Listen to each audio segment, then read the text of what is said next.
Hey, welcome to Integrative Preparedness. I'm Steve Smith. How are you all today? I want to ask you a very important question, and then I want to talk about it. It's a question that I think a lot of people, they kind of ask, they kind of answer, but they don't really go into depth, and it's one that needs to be gone into depth, and that is, will your family survive? Will they survive something that could happen today? Will they survive something that could happen tomorrow? Will they survive long term? And each of those is a little bit different. Before we get into it, I want to remind you that our sponsor, this is brought to you by the Stonemont series, my books, 5 books, The Reversion, The Revival, The Renewal, and Appeal to Heaven, and The Blessings of Freedom. This series is about how to prepare for, survive, and rebuild after a total collapse of the world, and it has all the lessons in it that you need to survive pretty much anything in the world. And it's not just me saying it. My mom also said, no, I'm teasing. But thousands of people around the world have learned a lot from this, and they'll tell you the same thing. You can get those through Amazon or from me. The way to get them, the links are down below. On how to get them in Amazon, either in paperback or Kindle. You can get paperback autographed from me. Keeping an eye on what's going on outside. Autographed from me in a different way. That link is also down there. If you're serious about preparing and survival and you haven't read these, you need to. Okay, let's get back to this question. Would your family survive? We talk about what a dangerous world it can be. But I think a lot of that doesn't get down beneath the surface of people's minds. It skims across the surface like, when you'd skip a rock across a farm pond, and it doesn't really settle into the minds of many people because most people don't have either the experience or the background or whatever the concept of really how threatening life can be, how many threats there are, and how horrible those threats are. We covered yesterday, or was it the day before? It might have been the day before. The day before about the Wichita massacres, the home invasion in which those five people were. They were all sexually assaulted, tortured, and then executed, killed execution style in a soccer complex in a cold night, kneeling naked, and one of them survived. We talked about that a little bit. I'm going to get into that a lot deeper. I have the preliminary hearing information. It's not the trial information. It's not all the trial, but it is the preliminary hearing with all the information of the particulars of what happened during that night to those young people. It's sickening. Many of you won't want to hear it. So I won't put it here. I'm going to put it on Patreon. I'll put it up in the next couple of days. But there are so many lessons there. I'm going to go through that, and it might take more than one episode. I'm going to go through it and explain where things could have and should have been done differently, and how they could have avoided much of what happened to them. That's something that people need to understand. That's something that most people, like I say, don't have the experience of the background to understand. I understand that, but it is something that people need to work on. So the first step is, home security. Everybody talks about that. Is your home secure? That doesn't mean just lights and locks and alarms, although those are very important. And I'm going to make another one.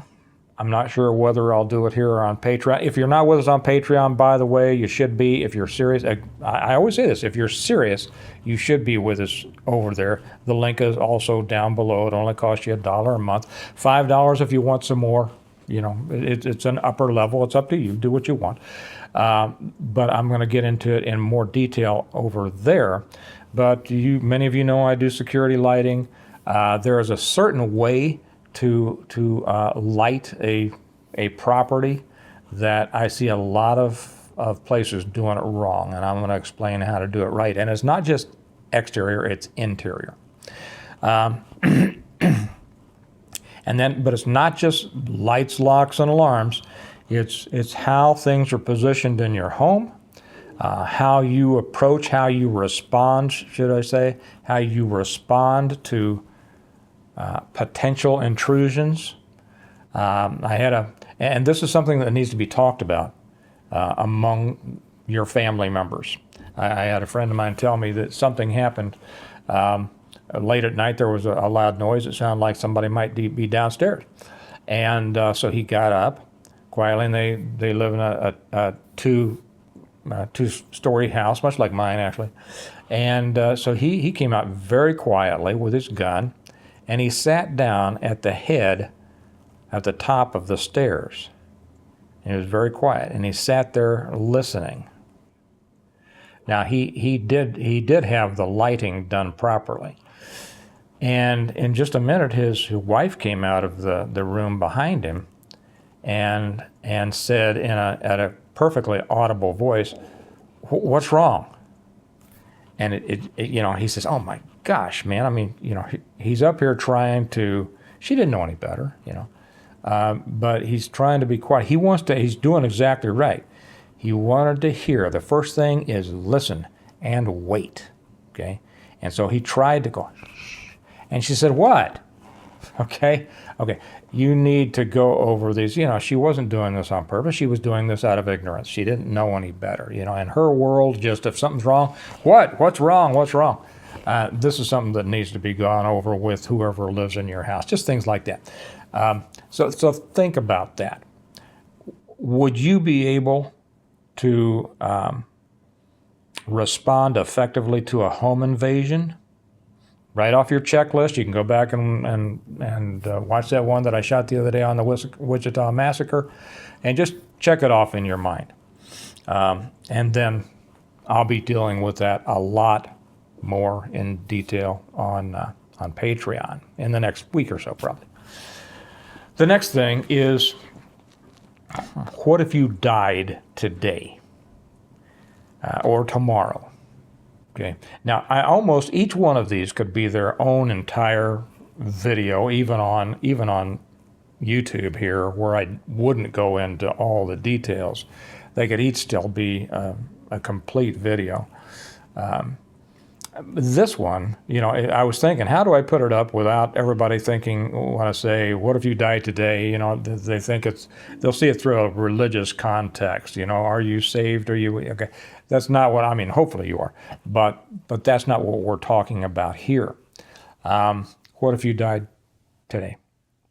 Does your spouse know where everything is? If you're the main preparedness person in your family, and usually there's one. Sometimes the ideal situation is that both of the adults and however many kids are able to understand things are on the same page, with both of the adults knowing exactly what they have, where it is, where the preps are,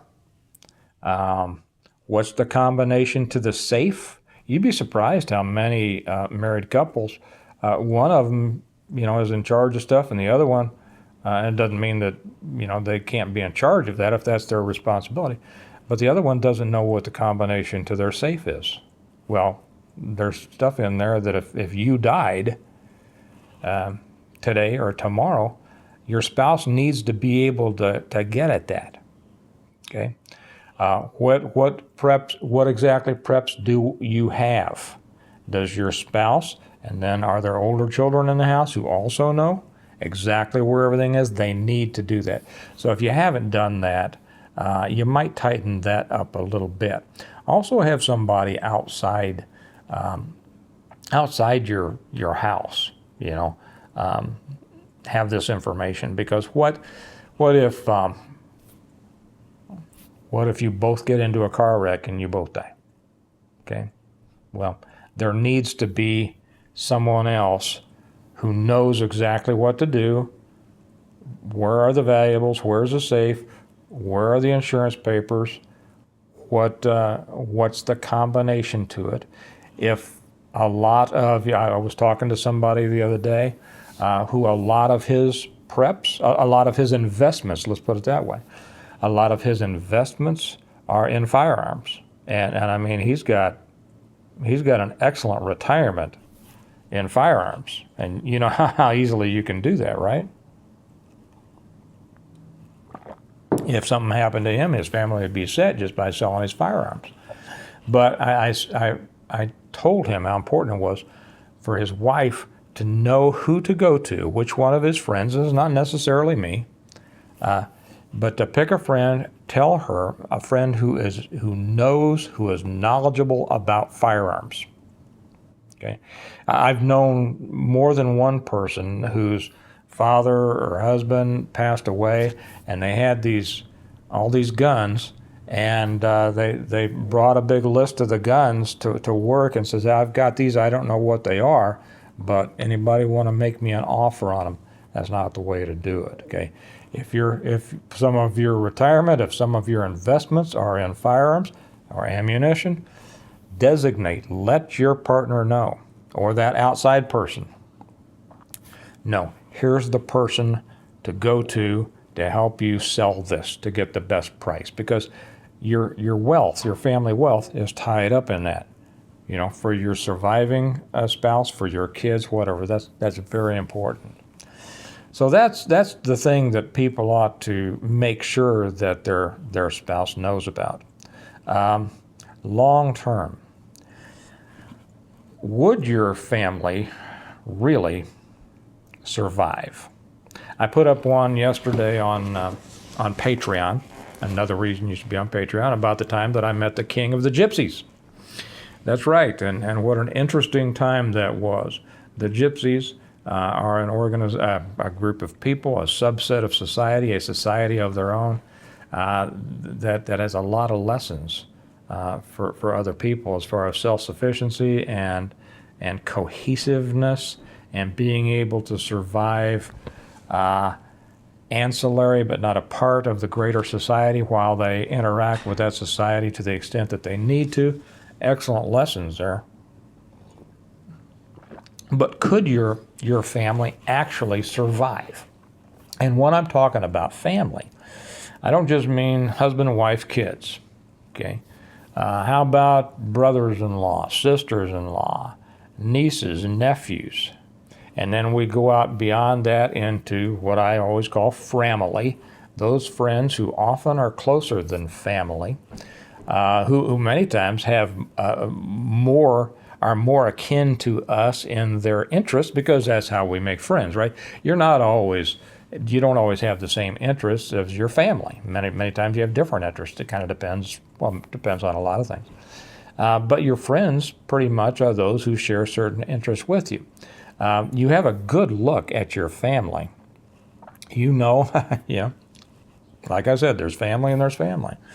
You have a good idea of who's competent, who thinks what, who you can depend on, who has certain skills, who is always supportive, who's easy to get along with, who's not easy to get along with. You know, you're going to have some people who are always supportive, ready to pitch in and be a part of things. You're going to have others who are just arguers. You know, well, how come you can't do it such, and well, why do you have to do that? You know, those people really are going to be challenges for you. You don't want to just throw them out because they are family, but you can't allow them to jeopardize the safety and security and continued survival of the rest of the group. So you have to make those determinations. You have to identify who are these people in this larger group that, when everything falls apart, are going to come together. That's what this whole story is about. I should hold up all of them, but the reversion is all about how one family who was prepared when everything collapsed. It was a CME. Everything collapsed, but they were prepared. And so there was really no problem for them. They just, you'll have to read the book to see what they did.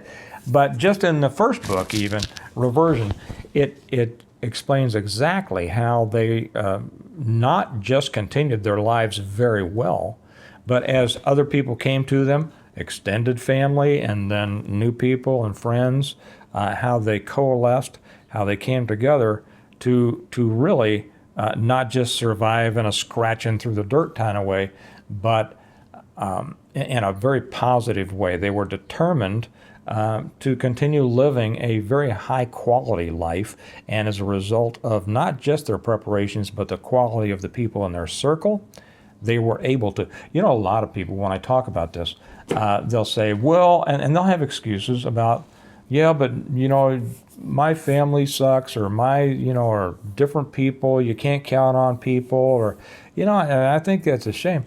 That's true about some people. You can't count on some people, but that's why you make, determinations. That's why you discriminate among people that you know. And that's why you hold those people who share your values, and those people who you can depend on, and those who have shown that they can be a positive part of the team. That's why you keep them close. Others, that, like I say, you can have arguers, you can have people that, don't have the skills that you need. They might have other skills. Just because they don't, agree with you on everything, they might have skills that would be helpful to the group, as long as they can get along with the group. So remember, this is where you're kind of drawing your circles, the inner circle, the core, as I call it in the books. And it's not just the nuclear family, it's other people who come in and they become a part of the core because they, C-O-R-E, not C-O-R-P-S, because of their common values. Okay, and they think about things the same way.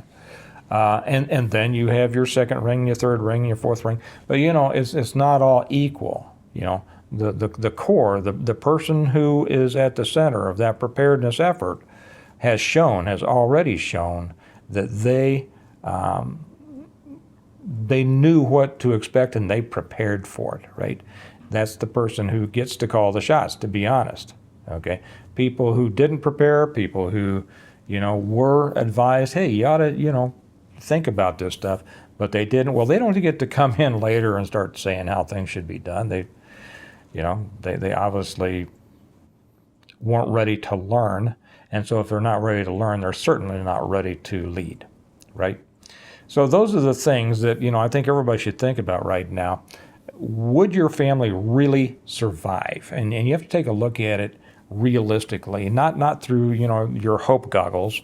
Oh, I hope they will. Oh, I think they will. Or I wish they would. Or I just love them too much for them not to. Love doesn't keep anybody alive, in a real world situation. And so you have to see this through the lens of reality. And, whether would you survive an attack on your family today? And that doesn't mean just a home invasion. That means if you're out shopping, whatever. Are your people kind of tuned up?